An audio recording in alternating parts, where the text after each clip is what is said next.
What if Anakin Skywalker reached his true potential? I have felt it too, my lord. A disturbance in the Force. First, it was such a quiet thing. I did not notice it, but now I wonder as if it has always been there. I merely could not hear it before. How could you ever hope to know the threat you face when you have never walked in the dark places of the galaxy, faced war and death on such a scale? If you had traveled far enough, rather than waiting for the echo to reach you, perhaps you would have seen it for what it was.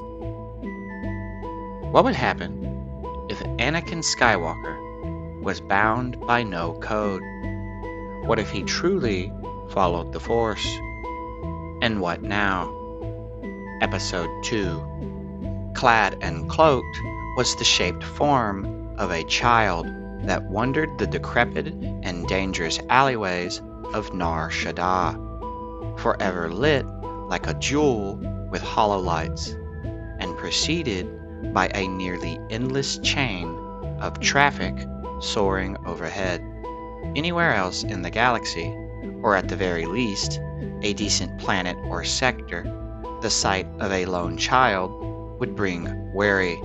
Yet here, it brought opportunity and the chance for a crowd of Black Sun gangbangers to tail and trail. Slavery was popular, yes, but to these soldiers of scum, child slavery brought more value and the need for more product. Not just for them, the Hutts, or the Justicars, but first and foremost, the Bando Gora, legend and myth that rebounded back across the ever-empty halls of Coruscant's Senate, but here, in the core of Hutt space, they were very real, spread, told, and invoked as a simple organization of spice and slaves, but in reality, they were all fed and fueled by the dark side, hosted by the same fallen Padawan of Count Dooku, Komari Vosa herself. Someone who, in George's original timeline, was killed very shortly after the death of Qui-Gon Jinn. However, here, in our timeline, since Master Jin never found himself trapped on Tatooine, he never made his first encounter with Darth Maul. A seemingly minor thing to discuss, but under deeper investigation, this means no discussion of the Sith's return would have been made. More than that, this means in our timeline, Darth Maul's arrival on Naboo would be his literal grand reveal. A shock to be sure. And while most would have assumed this newly formed foe to be a fallen Jedi, the fighting style he employed gave away his proper title. Indeed, Darth Maul's usage of the Juyo form was the sole indicator of his dark side allegiance and attunement. During the Maul Lockdown novel, as he dueled Komari Vosa, once Maul began channeling his Juyo form fighting style, Komari Vosa instantly knew the battle was lost.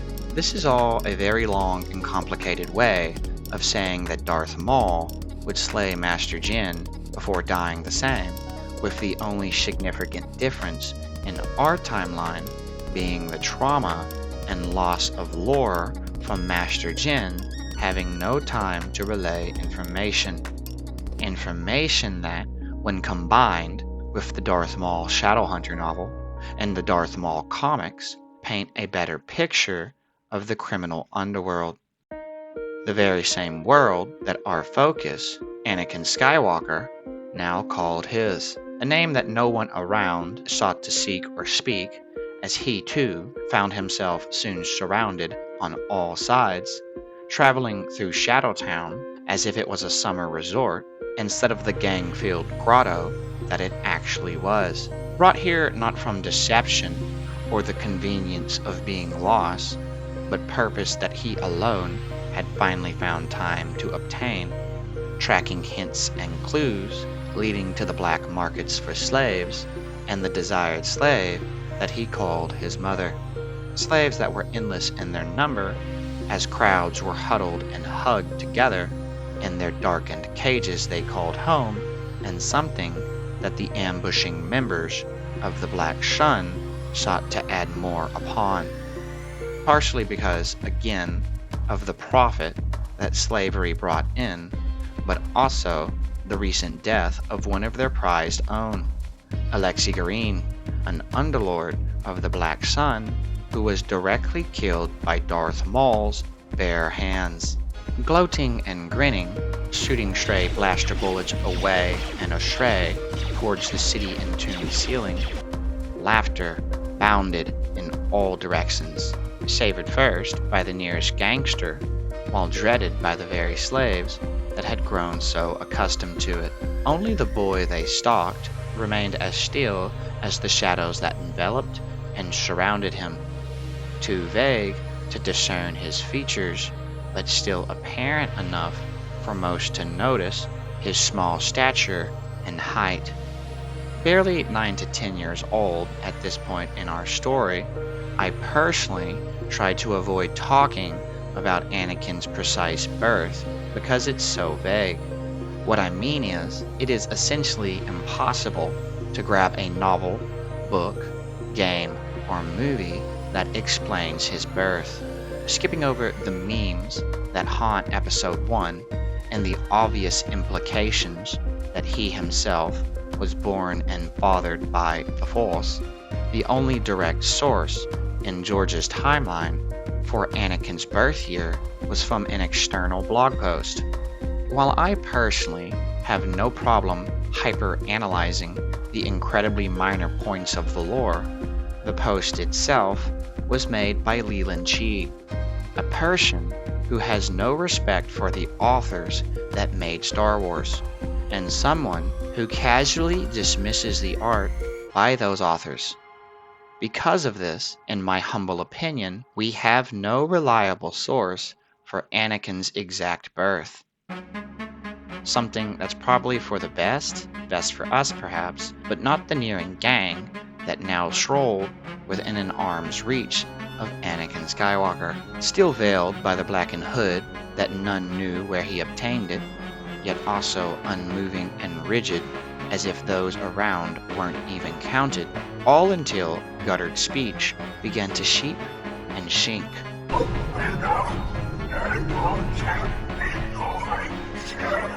To fly and foam as a verbal dagger stabbed the air. A mouthless mask of light was then raised and paired betwixt the same hood that encased it, emanating louder and louder, speaking not with words, but with the Force itself, and shattering the eardrums of those that could receive it. Blaster fire rang in response, but every shot missed their mark as the essence of their very hosts were drained and drank, consumed and torn by an outstretched and ethereal thirst from the very boy turned dark in front of them. Now, I would be a terrible host if I failed to explain the conflicting information not only about Darth Nihilus and his survival, but also his holocron, with the obvious fact being that his entire body was lost in the same ship he died upon. Because of this, there is no clear or direct statement to explain how or why his mask is still around during Star Wars The Old Republic, and while most people dismiss Star Wars The Old Republic in regards to George's timeline, a majority of the vanilla content is valid in my humble opinion. Holding this opinion until it becomes fact, the obvious question remains, how did this mask even survive in the first place?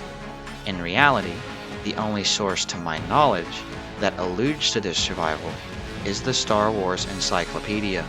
I don't want to waste 5 minutes of your time explaining why the mask of Darth Nihilus shouldn't exist at all, but I will acknowledge it.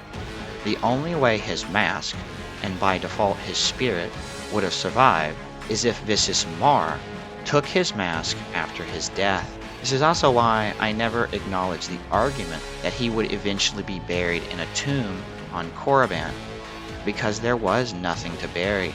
But I will be ignoring all of these plot holes because of my own favoritism and the attachment I have for Darth Nihilus. The only thing that should, in reality, actually exist would be his holocron. But here, in our timeline, let's make another change. Let's say that his apprentice, Visis Mar, did recover and remove his mask after he died. Going further, off of this plot point, let's say his mask was eventually found and kept secret by the same Sith Lord in disguise that Anakin had stolen from. And now, centuries after his actual death, his mask has found a new host. Not a host that would argue or protest such intrusive domination, but one who gladly welcomed and encouraged this power, all in return for the singular and most simple reward of all, the location and safe retrieval of his mother. A location once thought found, but now nothing was around save the ashen remains of those that once jumped him, hungry not for food, but the Force itself, a sensation that surrounded and penetrated every single living being. Many of these beings now found themselves at the mercy of not a boy or a man, but a creature, a conception of the Force.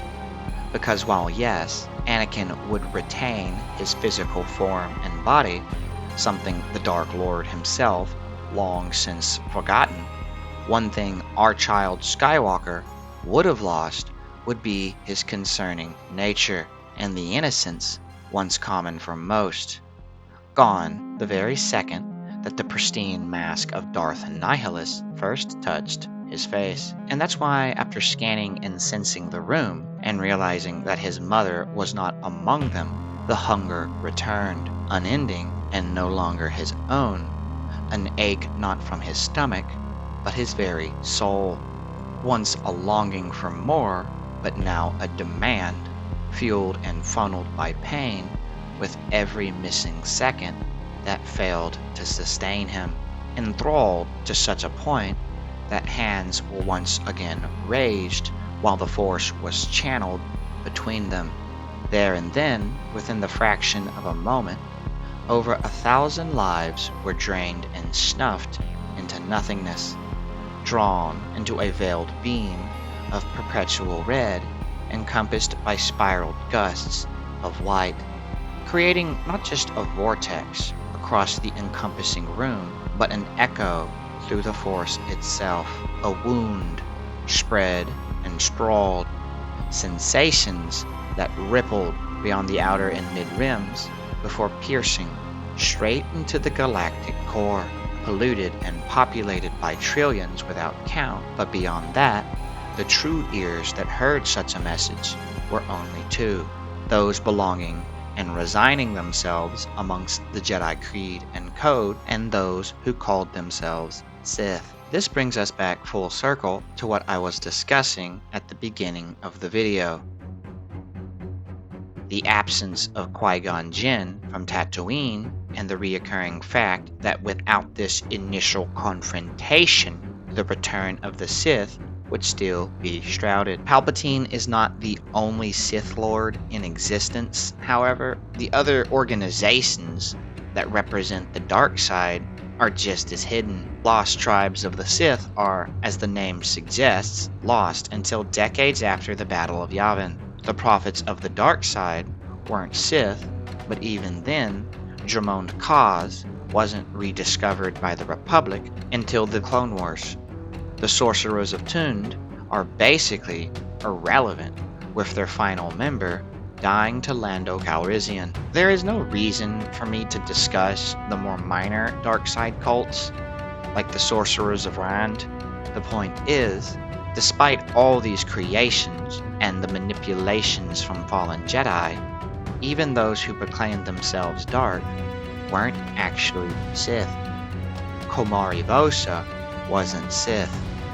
Asajj Ventress wasn't Sith. General Grievous wasn't Sith. The line between Sith and Dark Jedi is honestly sometimes too vague to accurately discern, with most examples being left to opinion. I personally think the most commonly accepted factor of a person using the dark side would be the act of Force lightning. The only reason I'm discussing any of this is to make it abundantly clear that in our timeline, the Sith's return catches everyone off guard, partially because of Darth Maul slaying Qui-Gon just as he did in the original timeline, but also the very disruption that Anakin had just committed, slaughtering life not with technology, but the Force itself used as a weapon. I cannot overstate the level of panic that such an echo would instill upon its recipients, not just the Jedi, who once thought themselves safe and secure in the hollowed and high-looming towers of their precious temple, but the Dark Lords of the Sith as well, unknown to the former that they also called Coruscant their home. Before progressing any further, a debate could be made on if Anakin was even a real person at this point, cursed by the mask he wore. Yet, for the purpose of our timeline, we will be using the assumption that his strong Force connection allows his own personality to remain, even if barely. From here, the bodily shape of a Dark Lord would turn his attention back to the crumbled piles that first stalked him, shuffling towards and shifting through such remains since clothes, keys, and blasters were unharmed.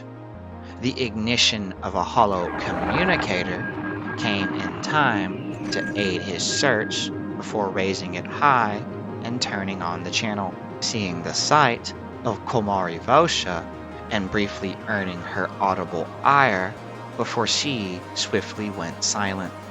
Ever since her undisclosed fall to the dark, years had been spent amassing her own power base through underhanded means, eventually growing to threaten Darth Sidious in George's original timeline before Count Dooku was ordered to kill her. However, this unfolding confrontation in our timeline would occur shortly after the death of Qui-Gon Jinn, meaning Komari Vosha would still be alive. More than that, her control of the criminal underworld would make her a bastion of slave power. Speaking to Seek and asking questions on where his mother was, Anakin's own voice came with gargled and demonic Sith speech, more and more losing himself to the mask of Darth Nihilus, yet holding enough back to remain. Whether or not the fallen Jedi beyond could understand him meant little to the boy whom trapped a Sith Lord in his own body, because the only thing that mattered was the very source of his rage in the first place, the missing location of his mother.